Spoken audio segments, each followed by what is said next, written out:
Akan tetapi tiba-tiba Yang Kim itu mengeluarkan bunyi yang aneh. Suaranya nyaring sekali dan makin lama meninggi dan tiba-tiba saja permainan pedang Bin Biao menjadi kacau balau. Ternyata suara Yang Kim itu merupakan serangan suara yang amat hebat hingga membuat darah itu merasa kacau pikirannya dan pening kepalanya, jantungnya berdebar-debar. Maka, apabila tadi dia mendesak, sekarang sebaliknya malah gerakan pedangnya menjadi kacau dan kadang-kadang nampak dia terhuyung. Melihat ini, diam-diam Tung Hai Xian menjadi terkejut dan juga girang. Kiranya kepandaian pemuda putera Pak San Kui itu hebat. Maka dia memberi isyarat kepada pembantunya supaya membiarkan kedua orang muda itu melanjutkan pertempuran karena dia percaya bahwa keduanya mampu menjaga diri dan juga dia merasa yakin bahwa pemuda itu tidak akan mau mencelakai puterinya. Dan memang sesungguhnya demikianlah. Dengan bantuan suara Yang Kimnya, sekarang keadaannya menjadi berbalik dan apabila Siang Koan Wee Hong menghendaki, kiranya dia akan dapat mengalahkan Bin Biao, atau setidaknya mendesaknya dengan hebat. Akan tetapi dia adalah seorang yang cerdik. Sungguh pun dia tidak berniat untuk diambil mantu. Akan tetapi dia tahu bahwa dia harus bersahabat dengan pihak Tung Hai Xian dan kalau dia dapat berpacaran dengan darah ini, berpacaran saja tanpa ikatan perkawinan, tentu dia akan merasa gembira sekali. Maka dia pun hanya menyerang tanpa mendesak. Walaupun sekarang permainan Bin Biao sudah tidak setangkas tadi karena dia merasa bingung oleh suara Yang Kim yang seperti terus-menerus menusuk-nusuk telinganya itu. Tiba-tiba saja mendengar suara tambur dan gembreng dibunyikan riuh rendah. Tentu saja suara ini menelan suara Yang Kim dan tiba-tiba Bin Biao memperoleh ketangkasannya kembali setelah dia tidak lagi terganggu oleh suara Yang Kim. Dia merasa penasaran dan marah oleh gangguan Yang Kim tadi. Dianggapnya pemuda tadi curang dan berkelahi mengandalkan ilmu siluman dengan suara Yang Kim tadi. Kini Bin Biao kembali mengamuk sehingga kembali Siang Koan Wee Hong terdesak. Pada saat itu pula Tung Hai Xian sendiri melompat ke tempat pertempuran sambil tertawa. Cukup, sudah mendekati 100 jurus. Sungguh hebat kakek ini.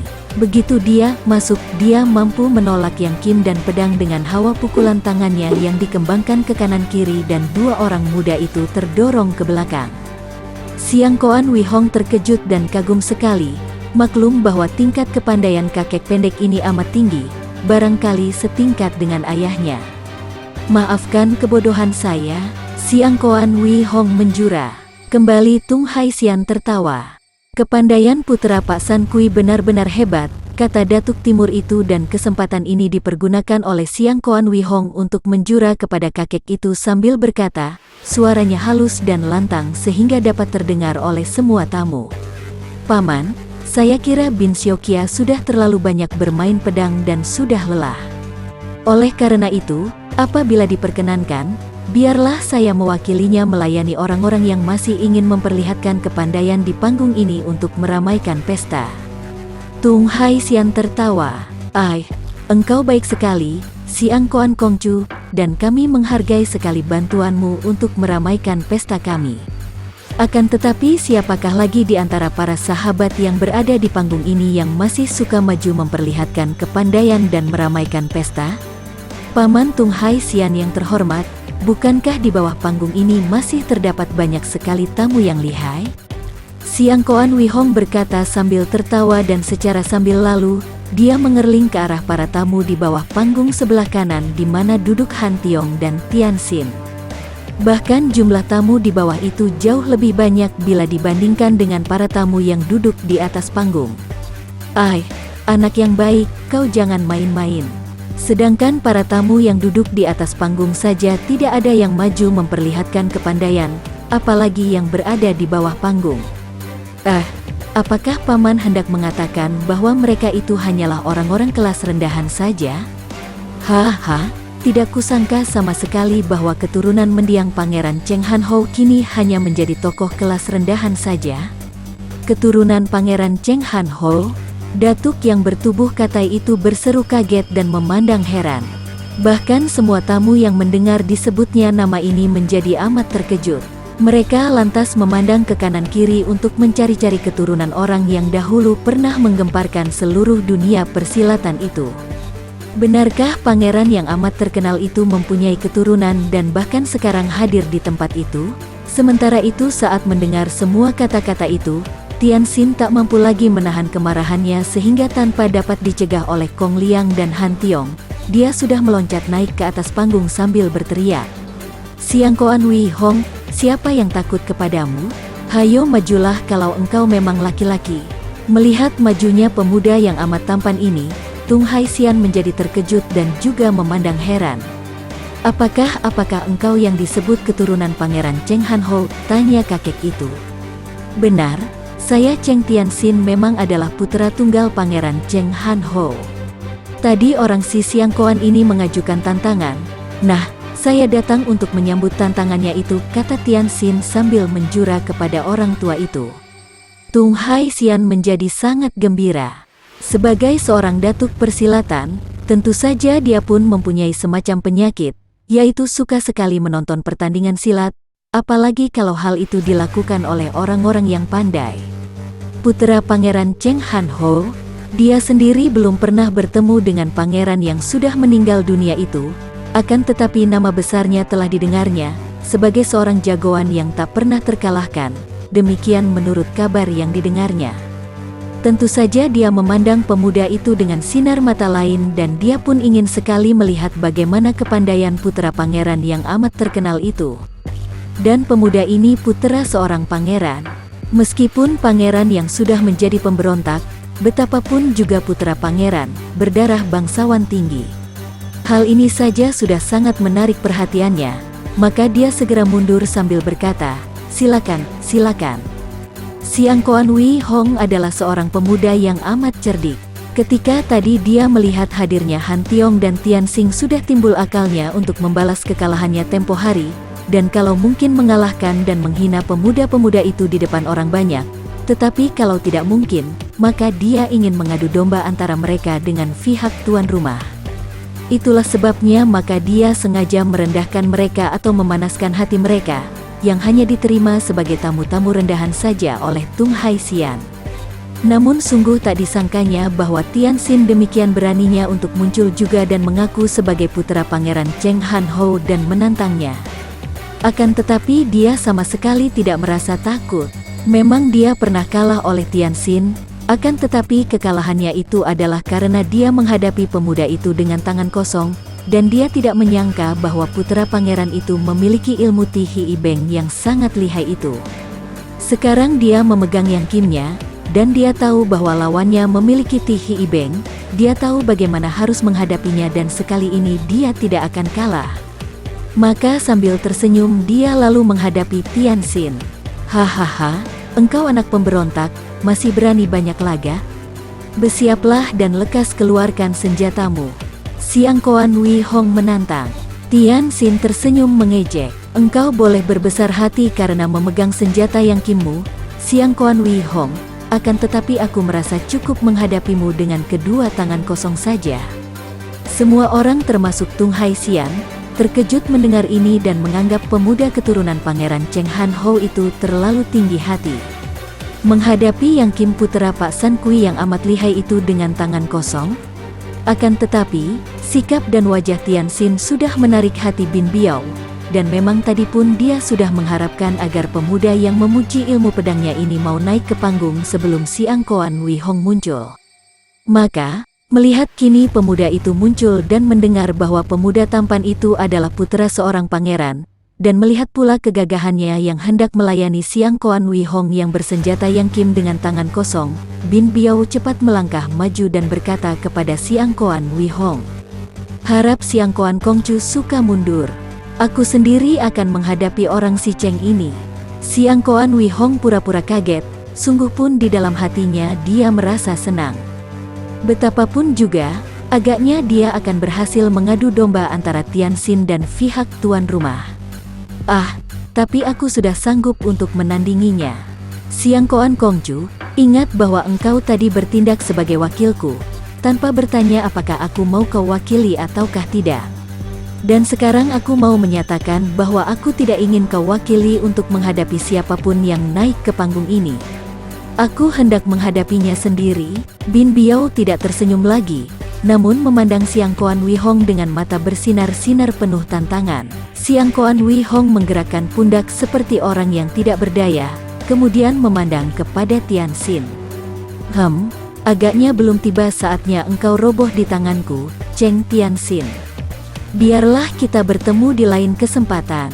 Dia lalu menghadapi Bin Biao dan berkata kepada nona itu, silakan, nona. Akan tetapi berhati-hatilah, bocah setan ini berbahaya juga. Awas, jangan sampai dia menggunakan Tihi I Beng. Mendengar disebutnya ilmu mukjizat yang bagi kebanyakan orang-orang Kang Ou hanya merupakan semacam dongeng itu, semua orang terkejut, tidak terkecuali Tung Haixian. Akan tetapi Bin Biao menjadi marah.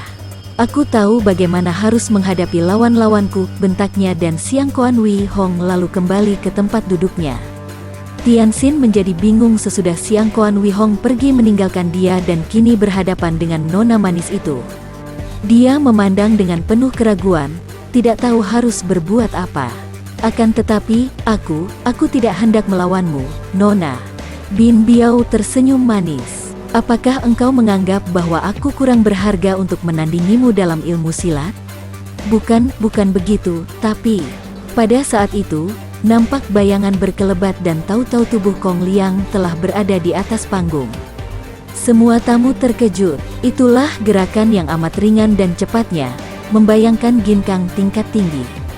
Dan kini semua mata ditujukan kepada pemuda yang bertubuh tegap dan gagah ini, yang berdiri tegak dan memandang kepada Tianxin lalu berkata, Tianxin, kau kembalilah ke tempatmu.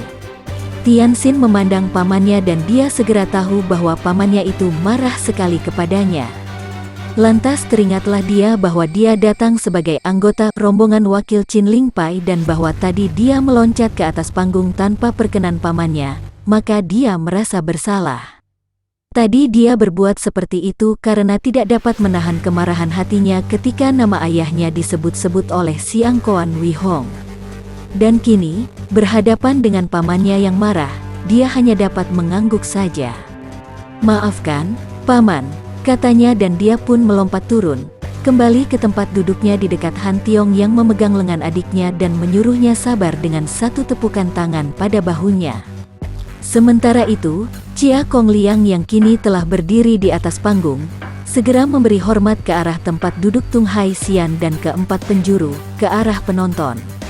Sikapnya dingin dan sinar matanya angkuh. Memang semenjak tadi dia sudah marah sekali. Pertama-tama karena sebagai wakil, apalagi sebagai putra ketua Qin Ling Pai, dia hanya diberi tempat duduk di bawah panggung. Kemudian, percakapan antara pihak tuan rumah dan putra Pak San Kui itu sungguh telah menyinggung perasaannya, yaitu bahwa mereka yang duduk di bawah panggung hanyalah tamu-tamu kelas rendahan saja. Hal ini tak mungkin dapat dibiarkannya saja. Karena dengan membiarkan hal itu berarti dia mengakui bahwa Qin Ling Pai adalah perkumpulan kelas rendahan, dan hal ini tentu akan menjadi buah tertawaan dunia Kang Ou bila mendengar bahwa putra ketua Qin Ling Pai dihina dalam pesta datuk kaum sesat itu. Betapapun juga, dia masih menahan sabar, teringat akan pesan ayahnya agar dia tidak sembarangan membikin ribut di luar. Akan tetapi, dengan majunya Tianxin, tak mungkin lagi dia dapat mendiamkannya saja. Tianxin adalah keponakannya, dan dialah yang bertanggung jawab atas keselamatan keponakan itu. Juga, dia khawatir kalau Tianxin akan celaka jika maju bertanding. Semua itu ditambah lagi dengan rasa penasaran ketika mendengar Siang Koan Wee Hong menyebut-nyebut ilmu Tihi I Beng yang dikatakannya dimiliki oleh Tianxin. Ia sendiri belum tahu bahwa ilmu mukjizat dari kakeknya, yaitu pendiri Qin Ling Pai itu telah diturunkan kepada Tianxin, padahal ayahnya sendiri yang kini sedang menjadi ketua Qin Ling Pai juga tidak mewarisi ilmu itu, apalagi dia. Benarkah ilmu itu telah diwarisi oleh Tianxin putra dari mendiang Pangeran Cheng Han Ho yang kabarnya jahat itu?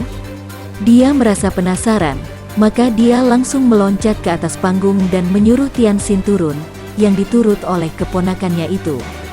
Sekarang dia harus memberi penjelasan akan sikapnya.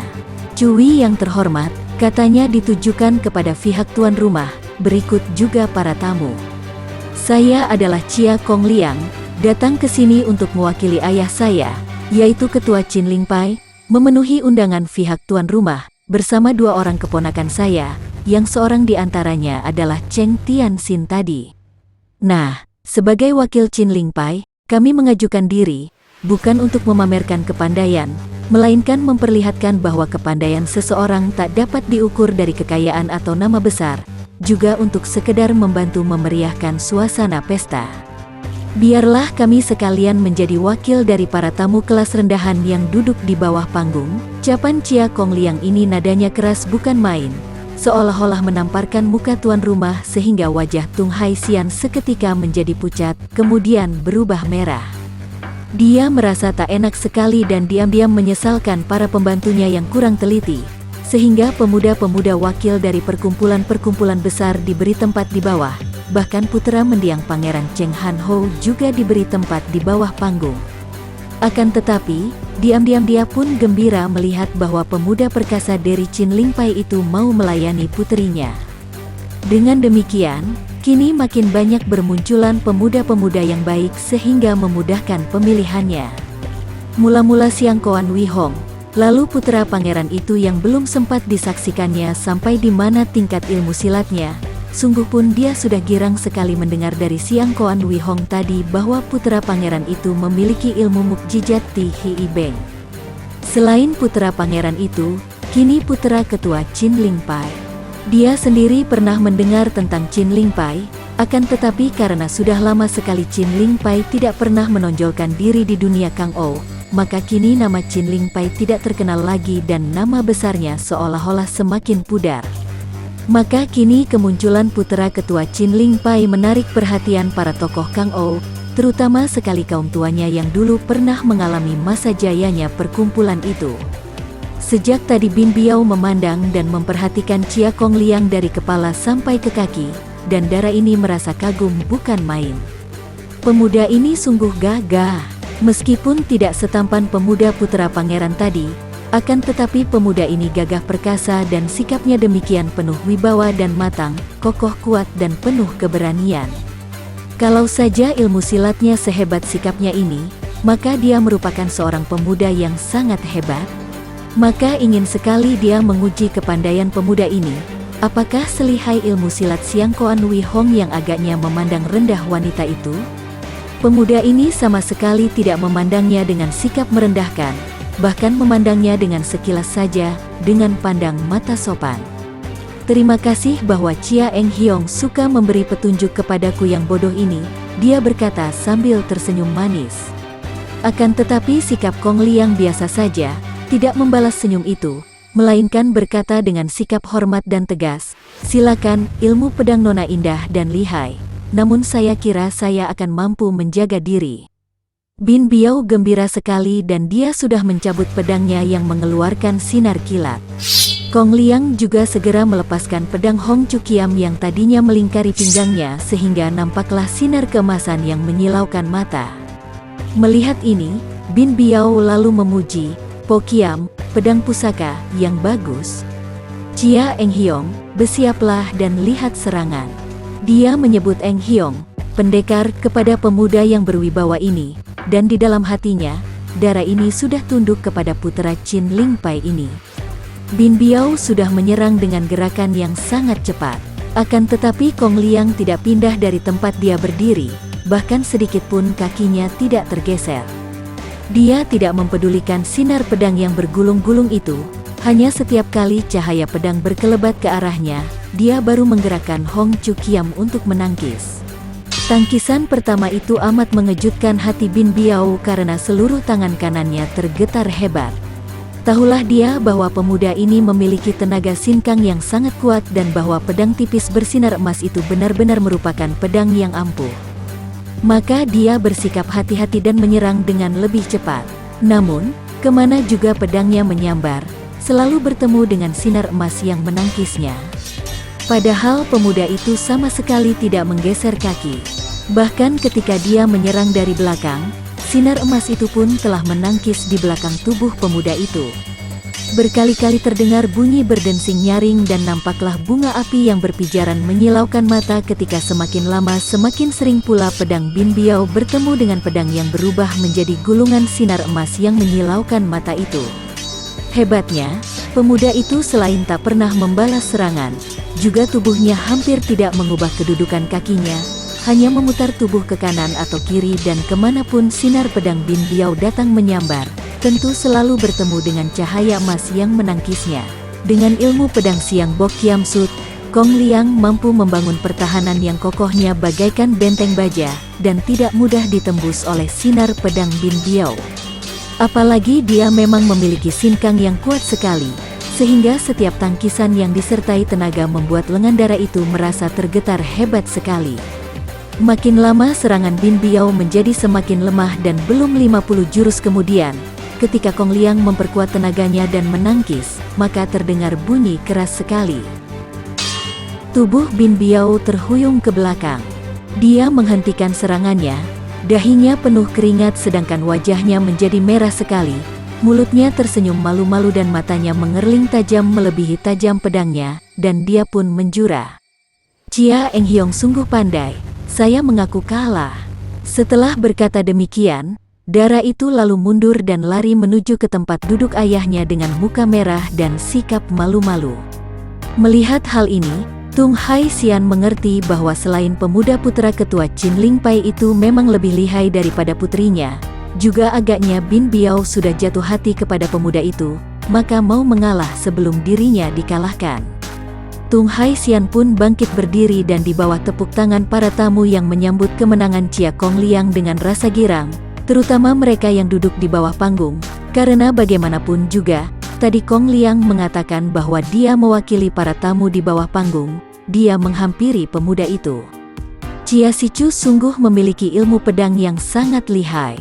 Itukah yang disohorkan orang sebagai Siang Bok Kiam Sut, kata datuk itu sambil tersenyum. Secara diam-diam Kong Liang terkejut juga. Menurut ayahnya, selama belasan tahun ilmu pedang ini tak pernah dimainkan di depan umum, apalagi digunakan dalam pertandingan, maka sekarang begitu melihatnya, padahal hanya dipergunakan sebagai pertahanan saja, kakek ini telah mampu menerkanya dengan tepat, menandakan bahwa kakek ini memang memiliki pengetahuan yang luas sekali. Pandangan Lo Qianwei sangat tajam dan memang tadi adalah Siang Bok Kiam Sut dari perkumpulan kami. Bagus. Bagus dan maafkan kami yang telah berlaku kurang teliti sehingga Sichu beserta rombongan memperoleh tempat duduk di bawah panggung. Sekarang silakan Sichu dengan dua orang keponakan Sichu untuk duduk di atas panggung, agar kita dapat bicara dengan enak. Kong Liang adalah seorang pemuda yang angkuh, akan tetapi dia bukan orang yang suka disanjung. Jika tadi dia maju untuk memperlihatkan kepandaiannya, hanyalah agar orang jangan memandang rendah pada Qin Ling Pai, bukan berarti dia ingin disanjung dan dipuji. Andai kata nama Qin Ling Pai tidak disebut-sebut atau andai kata para tamu yang duduk di bawah panggung tidak dianggap sebagai kelas rendahan, kiranya dia pun akan tetap menahan rasa penasaran dan kemarahannya. Kini, sesudah dia berhasil memperlihatkan kepandaiannya yang tidak kalah dibandingkan dengan putri tuan rumah atau para tamu dari panggung, maka sudah cukuplah baginya. Terima kasih, Lo Qianwei. Bagi kami, duduk di bawah panggung pun tidak mengapa asal orang tidak memandang rendah terhadap kami yang duduk di bawah, jawabnya sambil membalas dengan penghormatan. Kemudian dia melompat turun dari atas panggung. Chia Sichu, sebelum pulang aku ingin bicara dengan Sichu lebih dulu. Kakek itu berseru dari atas panggung. Baik, Lo Qianwei, jawab Kong Liang yang kembali ke tempat duduknya semula. Dia disambut oleh Han Tiong dengan senyuman, akan tetapi Tian Xin nampak muram wajahnya. Pemuda ini merasa tidak puas dengan sikap pamannya tadi. Chia Kong Liang terlampau sombong dan mengandalkan dirinya sendiri, seakan-akan dia yang paling lihai. Sikap pamannya itu seolah-olah menganggap dia dan kakaknya masih kanak-kanak saja. Dan caranya mencegah dia bertanding dengan Bin Biao tadi benar-benar membuat dia kecewa dan mendongkol. Akan tetapi dia pun tidak banyak cakap, hanya menunduk saja. Setelah para tamu mulai berpamitan, Tianxin berkata kepada Han Tiong sengaja bicara keras agar terdengar pula oleh Kong Liang. "Tiongko, mari kita pulang. Kita harus segera pergi ke Lokyang, memenuhi pesan ayah mengunjungi Paman Ciu Haisun." "Engkau benar, adikku. Paman, marilah kita berpamit." Para tamu mulai pulang dan kami berdua masih harus melakukan perjalanan jauh ke Lokyang. Kong Liang bangkit berdiri dan menarik napas panjang. Dia tadi sedang termenung ketika beberapa kali dia memandang ke arah tempat duduk Bin Biao dan melihat betapa Dara itu selalu memandang ke arahnya dan kadang-kadang tersenyum manis. Panggung untuk memperlihatkan kepandaian, sedikit pun tidak mempunyai niat untuk memperhatikan Dara itu. Dan walaupun seperti para tamu lain dia dapat menduga bahwa majunya Bin Biao ke atas panggung sebenarnya untuk mencari jodoh, namun sedikit pun juga dia tidak mempunyai niat untuk memasuki sayembara yang tidak diumumkan itu. Kini, setelah dia dapat menangkan Bin Biao dan mendengar ucapan serta melihat sikap Tung Haixian, diam-diam dia kemudian mengerti bahwa agaknya pihak keluarga itu tertarik kepadanya dan diam-diam dia pun baru merasa bingung karena sesungguhnya dia sama sekali belum mempunyai pikiran untuk mencari jodoh. Sungguh pun ayah bundanya sudah sering mengemukakan keinginan mereka untuk mempunyai mantu. Bersama-sama para tamu yang lain mereka bertiga lalu menghampiri panggung di mana Tung Haixian menerima para tamu yang berpamit. Ketika melihat Kong Liang dan kedua orang pemuda keponakannya, Bin Biao bangkit dengan kaget lantas memegang tangan ayahnya. Alisnya berkerut seakan-akan hendak memperlihatkan kekecewaannya melihat pemuda gagah perkasa itu hendak pergi meninggalkan tempat itu. Tung Haixian bin Motu juga segera melangkah maju menyambut Kong Liang, Han Tiong dan Tianxin. "Lo Qianwei, kami bertiga hendak mohon diri dan kami menghaturkan terima kasih atas segala penyambutan Lo Qianwei sekeluarga," kata Kong Liang sambil memberi hormat, diturut oleh dua orang keponakannya. Cia Sicu, kenapa tergesa-gesa? Saya ingin bicara dengan Sicu, penting sekali," kata kakek itu. Akan tetapi pada saat itu terdapat tamu-tamu lain yang datang berpamit, maka dia tidak dapat berbicara dengan leluasa. Sesudah rombongan tamu itu disambutnya dan terbuka kesempatan, barulah Kong Liang berkata dengan suara sungguh-sungguh, "Maaf, Lo Qianwei, bukan saya tidak bersedia, hanya karena kami masih ada urusan yang harus segera kami selesaikan, maka terpaksa kami tidak dapat menanti lebih lama lagi. Kami mohon diri." "Cia Sicu, kalau begitu, begini saja. Harap sampaikan hormat dan salamku kepada Ketua Qinling Pai, ayahmu, dan harap sampaikan pula kepada beliau bahwa dalam waktu dekat ini saya akan datang berkunjung kepada beliau di Qinlingshan, untuk bicara untuk mempererat persahabatan antara kita." Wajah Kong Liang berubah merah, akan tetapi sikapnya tetap tenang. Dia tahu apa yang dimaksud oleh kakek itu. Tiada lain tentu hendak membicarakan urusan perjodohan. Apalagi, antara Qinling Pai dengan para datuk kaum sesat tak ada sangkut paut dan urusan apa-apa. "Baiklah, tentu nanti akan saya sampaikan, Lo Qianwei. Selamat tinggal, dan Nona Bin, selamat tinggal dan terima kasih." Bin Biao cepat membalas penghormatan pemuda itu. "Sampai berjumpa kembali, Cia Koko," kata Dara itu dengan sikap manis sekali. Sesudah mereka bertiga meninggalkan tempat itu, di tengah perjalanan Tianxin tidak dapat menahan perasaan hatinya lagi kemudian berkata sambil tersenyum masam, Sekali ini Paman Kong Liang telah berhasil." Kong Liang memandang kepada putra pangeran itu. "Berhasil? Apa maksudmu? Paman tidak hanya sudah mengalahkan pedang Nona Bin, melainkan juga telah berhasil menundukkan hatinya dan juga menaklukkan ayahnya." Tianxin, coba jelaskan, apa maksud kata-katamu ini? Kenapa Paman masih pura-pura lagi? Tung Haixian telah menjelaskan sikapnya, hendak datang menemui Ketua Qinling Pai. Apalagi kalau tidak hendak membicarakan mengenai urusan pernikahan? Qiong Hi, selamat Paman. Dan Tianxin benar-benar memberi selamat dengan kedua tangan dirangkapkan di depan dada. "Gila," Kong Liang membentak, mukanya berubah merah. "Apa kau sangka begitu mudah menentukan urusan kawin? Yang penting adalah dua orang yang bersangkutan." Wah, sikap Nona Bin sudah jelas. Bukankah tadi dia pun tiba-tiba saja menyebutmu dengan sebutan Koko yang mesra? Dan paman sendiri, masih pura-pura lagi? Tianxin, jangan sembarangan bicara kau. Kong Liang yang merasa malu itu menjadi marah, atau pura-pura marah. Melihat ini, Han Tiong yang semenjak tadi memperhatikan adiknya, cepat menengahi dan berkata, "Paman, Tianxin hanya main-main saja." "Xin Te, jangan kau goda paman. Mari kita percepat perjalanan kita yang masih jauh." Akan tetapi saat mereka baru saja keluar dari kota Chengtao dan tiba di kaki pegunungan yang sunyi, mereka melihat beberapa orang berdiri menghadang mereka di tengah jalan sehingga ketiga orang pemuda ini memandang dengan penuh perhatian.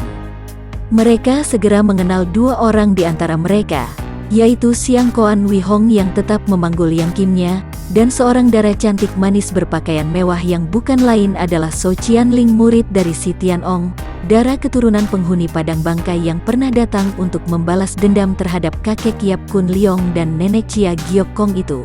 Di samping dua orang muda yang lihai ini nampak tiga orang kakek yang dikenal oleh Han Tiong, yaitu Pak Tian Sam Leong, tiga orang kakek murid-murid Pak San Kui yang pernah dikalahkan oleh ayahnya beberapa tahun yang lalu. Juga di samping dara manis itu berdiri Chiang Gusik, murid kepala Si Tianong yang berusia 35 tahun itu, yang pernah bertanding melawan Bin Biao dan amat lihai dengan Joan Pian berselaput emas itu. Melihat betapa keenam orang itu bersikap mengancam, Kong Liang mengerutkan alisnya kemudian berkata kepada dua orang keponakannya dengan bisikan, "Kalian diamlah saja. Mereka itu lihai, biar aku yang menghadapi mereka apabila terpaksa aku harus melawan mereka. Kalian boleh melihat saja dan siap-siap saja untuk membela diri kalau diserang." Tianxin tersenyum mengejek, akan tetapi Han Tiong mengangguk, lantas menyentuh lengan adiknya yang sudah gatal-gatal tangan hendak menantang musuh itu. Dengan sikap yang tenang namun berwibawa, ketabahan yang amat besar, Kong Liang cepat mendahului dua orang keponakannya, dan mengambil sikap seolah-olah dia hendak melindungi dua orang pemuda keponakannya itu. Dia berjalan terus sampai tiba di depan enam orang yang menghadangnya, lalu berkata dengan sopan namun tegas, "Harap Cui suka minggir dan membiarkan kami lewat. Bagaimanakah putra Pak San Kui dan murid Si Tianong itu dapat berkumpul menjadi satu kemudian menghadang di tempat itu?" Memang, di antara empat orang datuk, yaitu Si Tianong, Pak San Kui, Tung Hai Sian dan Lem Xin, maka Si Tianong datuk dari barat dan Pak San Kui dari utara sudah lama saling mengadakan hubungan seperti rekan seangkatan atau segolongan, sebab itu tidak mengherankan apabila Siang Koan Wei Hong sudah lama mengenal So Qianling.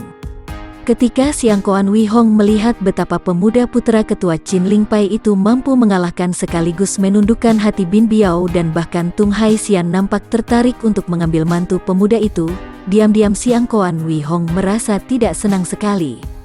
Bukan karena dia sendiri ingin memperistri Bin Biao, melainkan karena Tung Hai Sian telah dianggapnya sebagai orang satu golongan dengan ayahnya sebagai Datuk Timur.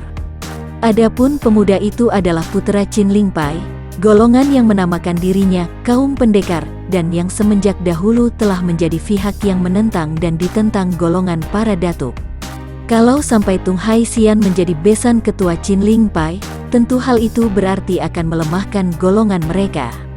Inilah sebabnya maka Siang Koan Wei Hong lalu cepat-cepat menghubungi para murid Si Tianong mengajak dua orang murid Si Tianong untuk melakukan penghadangan terhadap tiga orang dari Qin Ling Pai itu. Hal ini disetujui Chiang Gusik yang berpemandangan sama dengan Siang Koan Wei Hong, sedangkan So Qianling yang pernah berhadapan dengan tiga orang pemuda itu sebagai lawan ketika dia hendak membalas dendam kepada kakek Yap Kun Leong dan nenek Chia Giok Kong, juga penuh semangat menyokong maksud ini. Demikianlah, Siang Koan Wei Hong ditemani tiga orang Pak Tian Sam Leong, dan dua orang murid Si Tianong itu kemudian bersama-sama memotong jalan dan menghadang tiga orang pemuda yang tadi menjadi tamu sebagai wakil Qin Ling Pai itu. Tring trang, Yang Kim di tangan Siang Koan Wei Hong itu berbunyi, disusul suara tawa pemuda tampan pesolek itu. "Hahaha, sekarang sudah lengkap tiga-tiganya berkumpul di sini, hahaha. Putra ketua Qin Ling Pai, putra pendekar lembah naga, dan putra pangeran Cheng Han Ho. Wah, tiga serangkai yang cocok. Pantas saja sikapnya sombong bukan main. Han Tiong yang pernah berkenalan dengan pemuda ini, bahkan pernah disambut sebagai sahabat dan dijamu makan, merasa tak enak kalau harus bermusuhan dengannya, maka dia sudah cepat berkata, "Saudara Siang Koan, kami adalah orang-orang yang lebih mengutamakan persahabatan, tidak ingin mencari permusuhan, harap engkau tidak mengganggu kami." "Han Tiong, mundurlah dan biarkan aku menghadapi orang-orang liar ini," Chia Kong Liang berkata dengan suara nyaring dan tajam. Memang dia sudah marah sekali menyaksikan sikap Siang Koan Wei Hong tadi. Mendengar ucapan Han Tiong yang dianggapnya terlalu merendahkan diri itu, kemarahannya makin berkobar. Dia sudah melangkah maju di depan Han Tiong dan dia menghadapi Siang Koan Wei Hong dengan sikap penuh wibawa. Sepasang matanya kini mencorong seperti mata seekor naga saja. Bagi teman-teman yang menyukai video ini, silahkan subscribe, share, and like. Jangan lupa nyalakan bunyi loncengnya untuk mendapatkan video-video terbaru dari kami, agar kami terus bersemangat dalam membuat video-video yang menarik. Mohon maaf kalau masih banyak kesalahan di sana-sini. Semoga kedepannya kami bisa lebih baik lagi. Terima kasih.